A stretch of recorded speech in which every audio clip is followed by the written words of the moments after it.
दाग तो चांद पर भी होते हैं, मगर हकीकत में वो दाग चांद की सतह पर बड़े बड़े घड़े यानी होल्स हैं, जिन्हें ल्यूनर क्रेटर्स या फिर मून क्रेटर्स के नाम से जाना जाता है। आइए आपको ले चलते हैं चांद पर, ये जानने के लिए कि क्रेटर्स आखिर कैसे बने और क्यों ये चांद की सतह पर मौजूद हैं। But before starting, subscribe the channel so that you can watch more informative video. So let's start. चांद हमारे प्लेनेट यानी जमीन का वाहिद नेचुरल सैटेलाइट है और पूरे सोलर सिस्टम में 5वां बड़ा सैटेलाइट है, जैसा कि इसका रेडियस 3474 किलोमीटर है।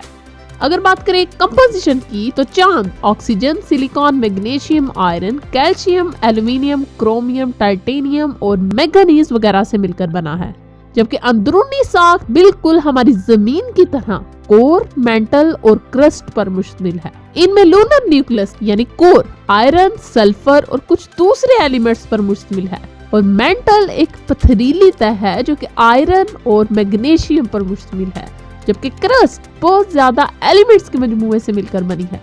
ये कुदरती सैटेलाइट हमारी जमीन के गिर्द घूमता है और 27.3 दिनों में अपना चक्कर मुकम्मल करता है। अब चलते हैं अहम सवाल की तरफ, why does the moon have holes? तो पहली थ्योरी के मुताबिक चांद पर ये घड़े बड़े इनएक्टिव वॉल्केनोज की बदौलत बने हैं, और ये इसलिए समझा जाता था कि वोल्केनोज के नतीजे में बनने वाले घड़े भी बिल्कुल ऐसे ही होते हैं जैसे कि चांद की सतह पर मौजूद हैं। मगर ये थ्योरी रिजेक्ट हो गई, क्योंकि ल्यूनर क्रेटर्स तो चांद की सतह पर यानी ग्राउंड लेवल पर मौजूद हैं, जबकि आतिशफशां तो ऊंचाई पर पहाड़ों पर फटते हैं। लेकिन घबराने की बात नहीं, एक अमेरिकन एस्ट्रोनॉट ने नई और बेहतर थ्योरी पेश की है, जिसके मुताबिक मीटियोराइट्स जब बहुत तेज स्पीड से चांद की सतह से टकराते हैं तो गहरे घड़े बनते हैं, जिन्हें आज हम होल्स या क्रेटर्स के नाम से जानते हैं। इसी थ्योरी के मुताबिक चांद अपनी ग्रेविटेशनल फोर्स की बदौलत मुसलसल ग्रो कर रहा है।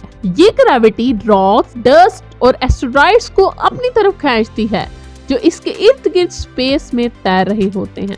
मगर सिलसिला यहाँ तक नहीं रुकता। जब ये प्रोसेस स्लो होता है तो इन्हीं रॉक्स और डस्ट में मौजूद रेडियो एक्टिव एलिमेंट्स चांद पर लावे के बहने का सबब बनते हैं, और नतीजतन कुछ क्रेटर्स खत्म हो जाते हैं और गहरे निशानात की शक्ल अख्तियार कर लेते हैं, और यूं चांद की सतह पर निशानात और गहरे गड्ढे मौजूद हैं। लेकिन सवाल ये पैदा होता है कि ये मीटियोराइट्स हमारी जमीन से क्यों नहीं टकराते, और अगर टकराते हैं तो हमें नुकसान क्यों नहीं पहुंचता?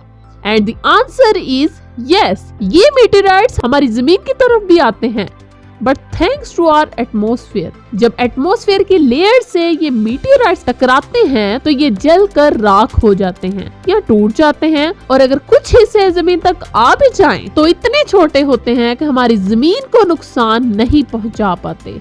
मगर बेचारा चांद इंतहाई थिन एटमॉस्फेयर होने की बदौलत मीटियोराइट से मार खाता रहता है। इस इंतहाई पतले एटमॉस्फेयर की बदौलत ही चांद पर दर्जा हरारत भी बैलेंस नहीं हो पाता। जी हाँ, सनीएस्ट एरिया में मैक्सिमम टेम्परेचर 134 डिग्री सेल्सियस होता है, जबकि डार्केस्ट एरियाज में मिनिमम टेम्परेचर -153 डिग्री सेल्सियस तक गिर जाता है।